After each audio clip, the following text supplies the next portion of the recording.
Sahabat Kikau Channel, siapa di antara kalian yang suka mendengarkan cerita-cerita lama yang penuh petualangan dan keajaiban? Kali ini kita akan bersama menyaksikan cerita legenda asli Indonesia. Tapi sebelumnya jangan lupa untuk menekan tombol subscribe, like dan komen, supaya kalian tidak ketinggalan cerita-cerita seru berikutnya. Ayo kita mulai. Alkisah di sebuah desa hiduplah seorang ayah yang tinggal bersama dua orang anaknya di sebuah desa kecil yang ada di Kalimantan Timur. Desa tersebut bernama Muara Muntai. Sang ayah hanya tinggal berdua dengan kedua anaknya setelah sang istri meninggal karena sakit. Untuk menghidupi kedua anaknya, sang ayah menjual kayu bakar di pasar. Ia juga menggantikan peran sang istri yakni menjadi sosok ibu pengganti bagi kedua anaknya. Sang ayah selalu berusaha memberi yang terbaik untuk kedua anaknya. Ia rajin membersihkan rumah, mencuci pakaian, memasak dan mengurus keperluan lain. Hanya saja suatu hari, sang ayah merasa tidak sanggup melakukan semua pekerjaan rumah sendirian hingga ia memutuskan untuk menikah lagi. Sang ayah menikahi seorang perempuan yang cantik dan baik hati. Ia juga sangat menyayangi anak-anak dari sang suami. Sang anak diperlakukan seperti anak kandungnya sendiri. Ia menyiapkan masakan dan kebutuhan keluarga barunya dengan sangat baik. Dengan penuh kasih sayang yang tercurah, baik ayah dan kedua anaknya sama-sama bahagia dengan kehadiran ibu tiri yang baik hati tersebut. Hanya saja, sikap baik tersebut ternyata tak berlangsung lama. Suatu hati, ketika sang ayah pergi ke hutan mencari kayu bakar, ibu tiri menunjukkan sikap aslinya.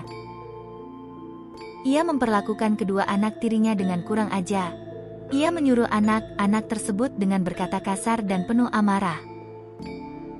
Jika tidak sanggup menjalankan keinginannya, kedua anak tersebut dipukul hingga sekujur tubuhnya penuh memar. Sementara ketika sang ayah pulang ke rumah, sikap ibu tiri berbanding 180 derajat dengan sikapnya ketika tak ada suaminya. Suatu hari ketika sang ayah tak ada di rumah, ibu tiri kembali menyuruh kedua anak tersebut pergi ke hutan mencari kayu bakar. Karena takut dipukul jika tidak melakukannya, kedua anak itu pun beranjak pergi dengan sesegera mungkin. Semakin lama, kedua anak tersebut semakin jauh masuk ke dalam hutan. Karena tersesat, anak tersebut kesulitan mencari jalan pulang. Terlebih saat itu kondisi perut mereka sedang sangat lapar. Mereka pun tak sanggup untuk berjalan terlalu jauh dari hutan. Tak lama kemudian ketika mereka berusaha mencari tempat berteduh, mereka menemukan sebuah sungai kecil. Di sekitar sungai tersebut terdapat banyak pohon pisang. Pohon pisang tersebut buahnya banyak yang matang dan harum. Anak-anak yang kelaparan itu pun seketika memakan buah pisang dengan sangat lahap. Namun karena hari sudah semakin gelap sementara kayu bakar yang dicari tak cukup untuk dibawa pulang, mereka memutuskan untuk tidur di hutan. Terlebih mereka juga tidak tahu harus lewat kemana untuk pulang.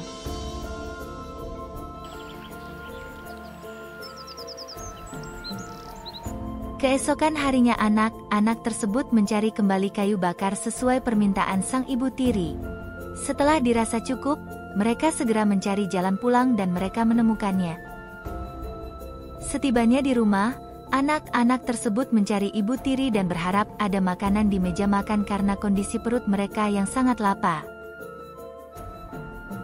Hanya saja, kondisi rumah sedang sangat sepi. Ibu tiri tak ada di rumah.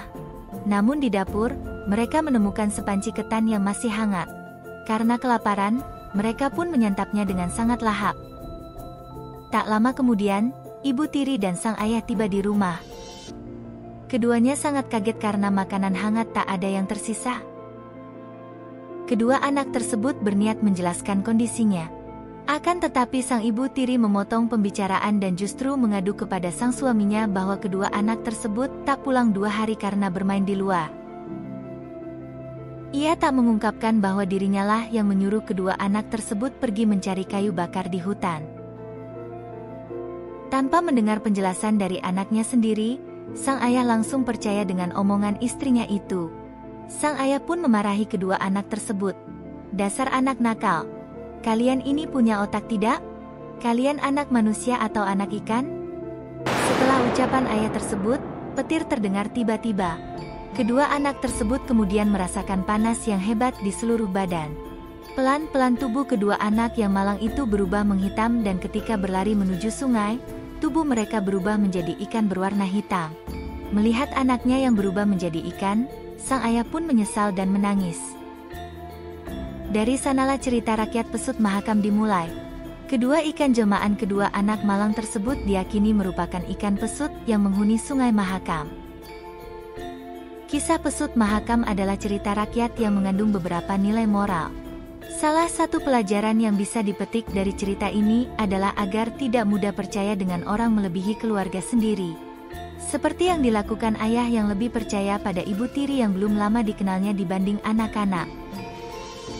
Dan itulah kisah hari ini. Jangan lupa untuk subscribe, like dan komen, agar kalian tidak ketinggalan dongeng selanjutnya. Sampai jumpa, salam dongeng.